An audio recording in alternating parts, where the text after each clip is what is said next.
বাংলাদেশ সম্পর্কে বিশ্ববাসীর সামনে কিছুটা তথ্য উপস্থাপন করা। আমাদের দেশটি 8টি বিভাগে বিভক্ত এবং এর মাঝে রয়েছে 64টি জেলা।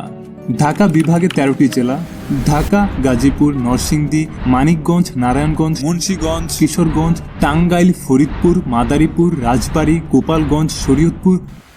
এরপর চট্টগ্রাম বিভাগে রয়েছে 11টি জেলা: চট্টগ্রাম, কক্সবাজার, রাঙ্গামাটি, বান্দরবন, খাগড়াছড়ি, নোয়াখালী, ফেনী, লক্ষ্মীপুর, চাঁদপুর, ব্রাহ্মণবাড়িয়া এবং কুমিল্লা। রাজশাহী বিভাগে আছে 8টি জেলা: রাজশাহী, নাটোর, নওগাঁ, চাঁপাইনবাবগঞ্জ, জয়পুরহাট, বগুড়া, সিরাজগঞ্জ এবং পাবনা।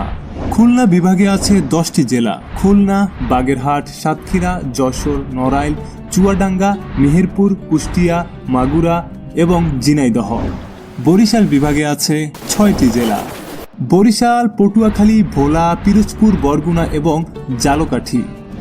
সিলেট বিভাগে আছে 4টি জেলা: সিলেট, মৌলভীবাজার, হবিগঞ্জ এবং সুনামগঞ্জ।